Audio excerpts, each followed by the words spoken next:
Good morning, students. Welcome to the virtual classroom. In our previous lecture, we were discussing the general characteristics of the group number 16. We discussed the two of the chemical properties. The next one, specifically the reaction, specific within elements. The chemical properties now we will be taking it. We are having it as a chemical properties, in which now we are going to discuss about the specific elements, how they are reacting with the particular elements of the group number 16. Right? So here we will take it as reactivity with hydrogen. See, till now we discussed about the general on common. Now we are doing it for specific elements. That means all these elements of the group number 16, how they are going to react with hydrogen. So in that case, hydrogen is having one valency, oxygen or the elements of the group number 16 are having valency 2. So that means the reactivity towards the hydrogen, they are going to form it as H2E.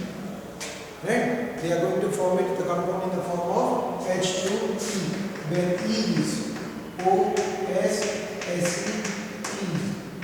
I am not going to include PO in it. The reason is PO is a radioactive component. The reactivity of that PO element cannot be discussed. Right? So we are not going to discuss anything related to the radioactive compounds. Here, when we are having H2E, so that means two hydrogen molecules are going to combine. Now in that case, when this I am writing it, I will write it as H2O to H2TE, top to bottom, right? Tendency to form hydrogen bond decreases. Tendency to form hydrogen bond decreases. Now because of the decrease in the tendency to form the hydrogen bond, right, what will happen? The acidic character of these compounds is going to increase.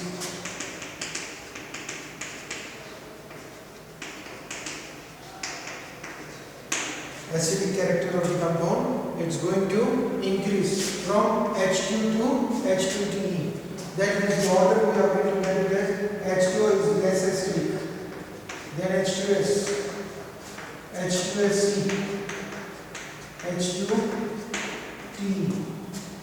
The order of sequence, we are going to get it as acidic character increases from top to bottom because of the absence of hydrogen bond. As well as you can see that thermal stability, it's going to decrease. Now what is the thermal stability?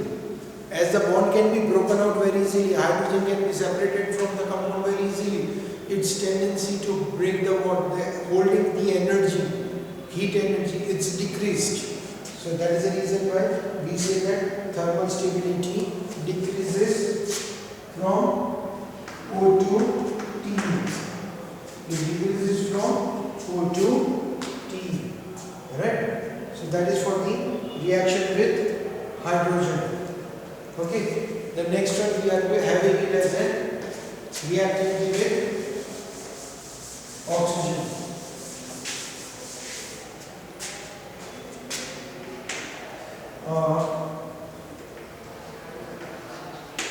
Now I wrote it as reactive. I just stopped for a moment. The reason was when I was trying to go for the oxygen.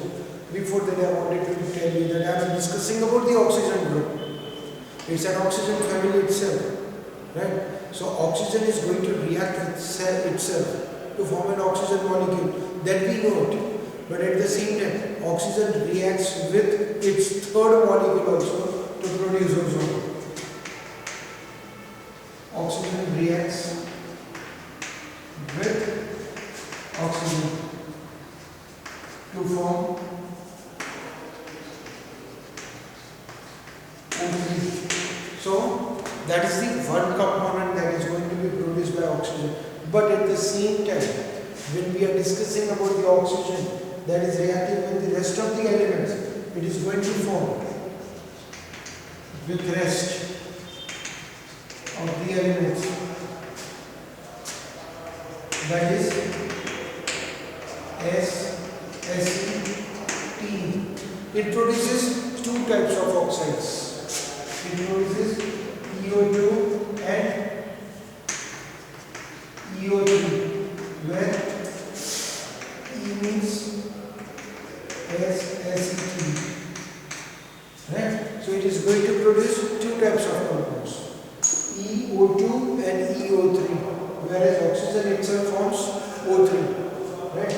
So these two components, when we are talking about it, their properties, they are going to show us that sulfur to tellurium, we are going to get it as reducing property.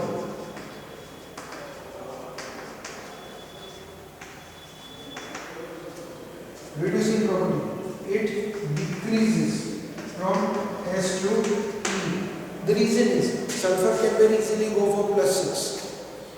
It has a tendency to go for +6, while +6 oxidation state of tellurium is the stability is decreasing. So its reducing property decreases from S to T. Right? Now SO2 is a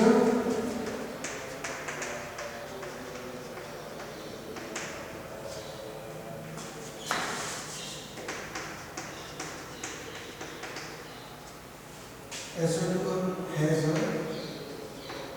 reducing property. While we will be having an SO3 has a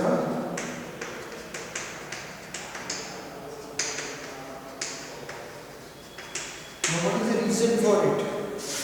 When you take it as an SO2, sulfur is with +4. For SO3, sulfur is with a +6. So +6 it cannot exceed, it cannot go, so it goes for oxidizing property, right? It reduces itself, while this component has a tendency to go to the +6, so it has a reducing property also. Actually SO2 has a reducing as well as oxidizing property both. It can go for 0, it can go for -2, it can go for this also. So that means it can act as an oxidizing as well as reducing agent, while SO3 can act only as an oxidizing agent. Right? These is a specific depending. These all the properties of the compound, they are mainly depending upon their oxidation state. And the last factor that we are having it, these elements when they are combining with the oxygens, they are forming their oxides which are acidic in nature. All the oxides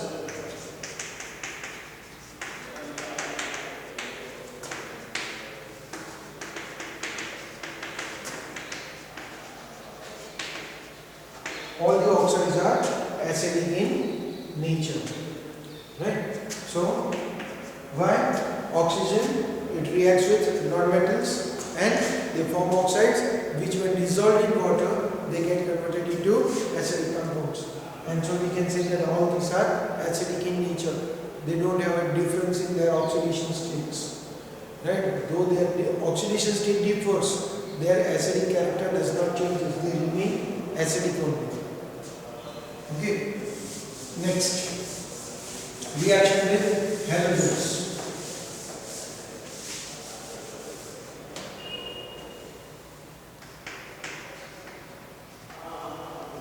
Now, when we are talking about the reaction with halogens, already a moment ago we discussed it. Oxygen reacts with halogen to form OF2. It's only the component that is formed by the oxygen, right? As in with the oxygen with a plus oxidation state. In the rest of the elements that are formed with the halogen, the oxygen will be in the minus oxidation state. Halogens will be in the plus oxidation states. So this is only the compound where oxygen is +2. With rest of the halogens, it is going to form -2 oxidation state. Right? Now, the factor that we are getting it, stability.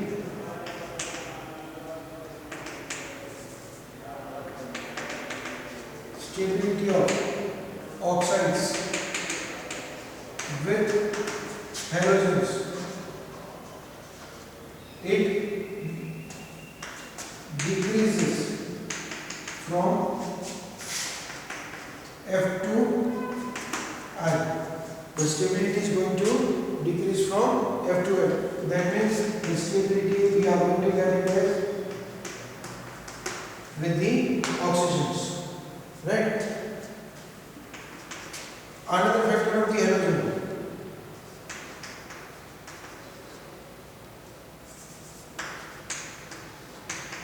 Sulfur forms only SF6 as highly stable. So it's only the component that is going to produce hexafluoride as a highly stable. None of the other elements of the same group can form hexafluorides. 6 fluorine atoms to be attached with it.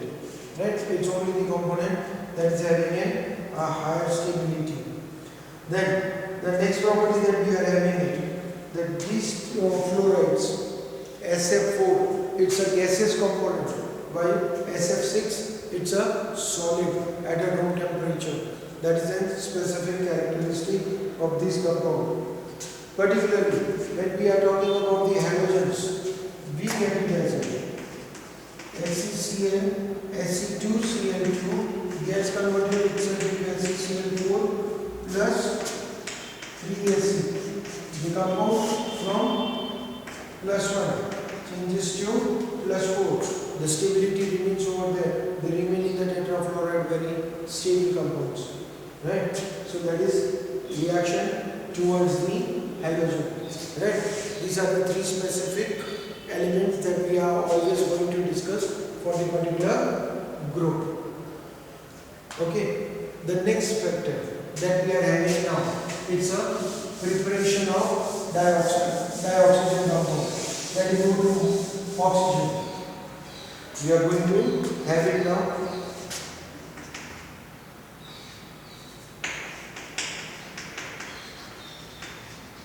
Dioxygen. That means, like in our previous lecture for the group number 15, we studied certain elements. Right? Certain are there to be studied and certain are there to be eliminated from our syllabus. Particularly in the group number 16, we are having it as an oxygen. So we will study about the how to go for the preparation, properties and uses of oxygen. Right? First of all. Then later on we will discuss about the certain other things. Right? But today we will discuss about the oxygen. So first of all, preparation. Again, when we are talking about the preparation we are going to get it in the 2 different factors. One as a laboratory method and the second one as a commercial method. Right? Now we know it, commercial, when we are discussing about the commercial method.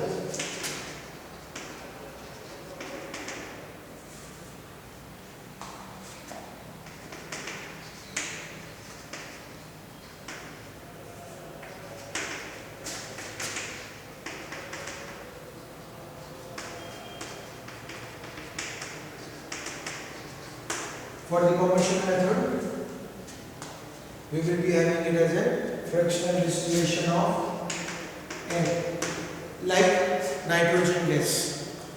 Right? We also know that nitrogen is in the largest quantity in the atmosphere, but at the same time, the second most element that is present in the atmosphere in the form of gas is oxygen. Right? So we get it as an oxygen by the fractional distillation. Additional to this is the first method. The second method that we are doing it, that is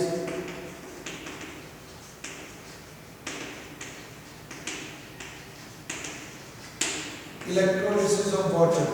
This is the again and most important, or in the industry it is in the large scale, because water, we know that water, 3/4 of the earth's surface is made up of water, or it's covering the water. So water is there in a very large quantity, and the water means H2O. So electrolysis of water. So what will happen on the water? Anode, when the reaction of electrolysis of the water is carried out at anode, 2H2O reacts to produce O2, 4H plus 4E, oxygen that is obtained onto the anode by the electrolysis. So that is also one of the important method that we are getting it by the electrolysis. Right? So for the commercial method we are having two. One is fractional distillation and the other one is electrolysis.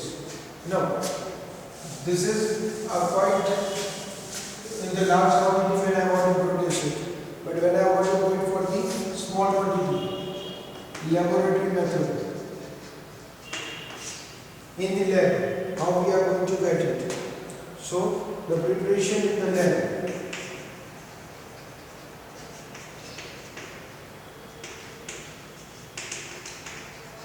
What is thermal decomposition?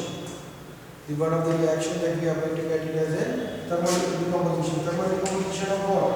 We are having it as an Ag2O.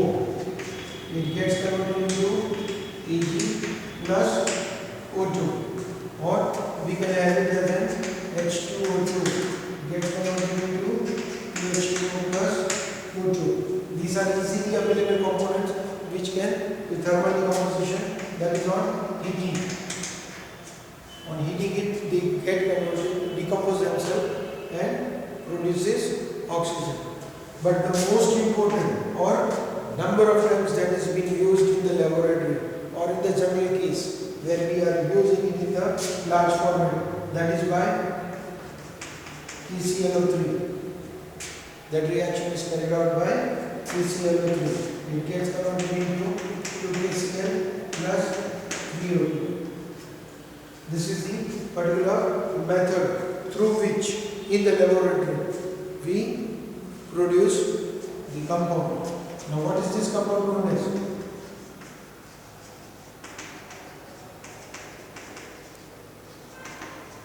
Potassium chlorate. Right? Using the potassium chlorate on electrolysis, or you can say that on heating it, thermal decomposition, it gets converted into KCl plus O2.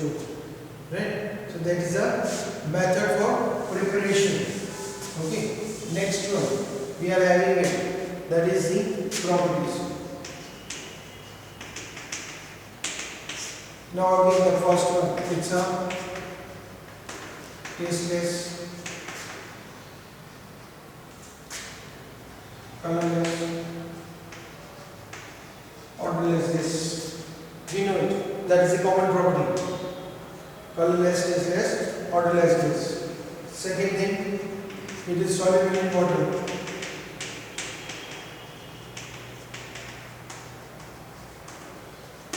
We know that oxygen is soluble in water. You can say that aquatic animals or plants, all they are getting their oxygen through dissolved oxygen that is present in the water. Right? So it's a soluble in water. They react with metals as well as with non-metals to form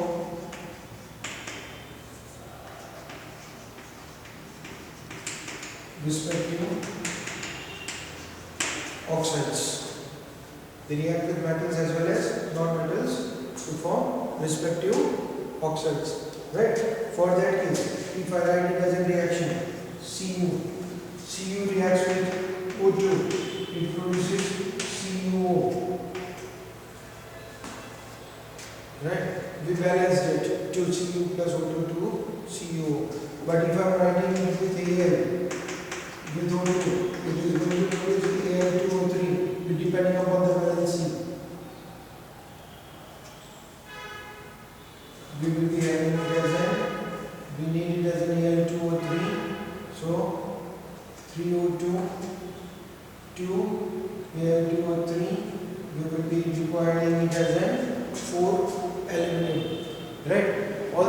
reactions that we have seen in it, they are all with metals, right?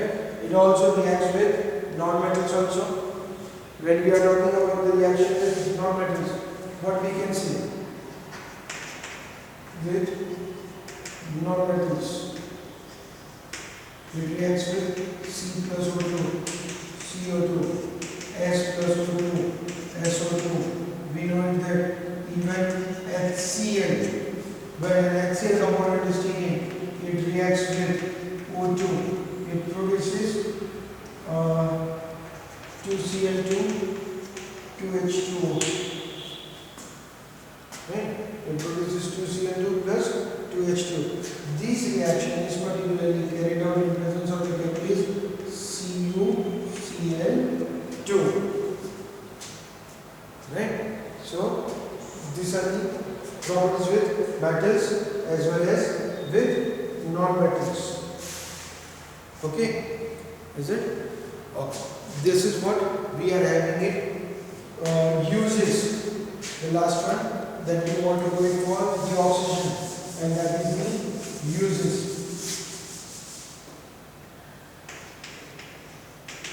Now we know that for breathing, we are taking in the oxygen from the atmosphere for the survival of the life. So oxygen is used everywhere. But additional to that, we know it that for hospital purpose,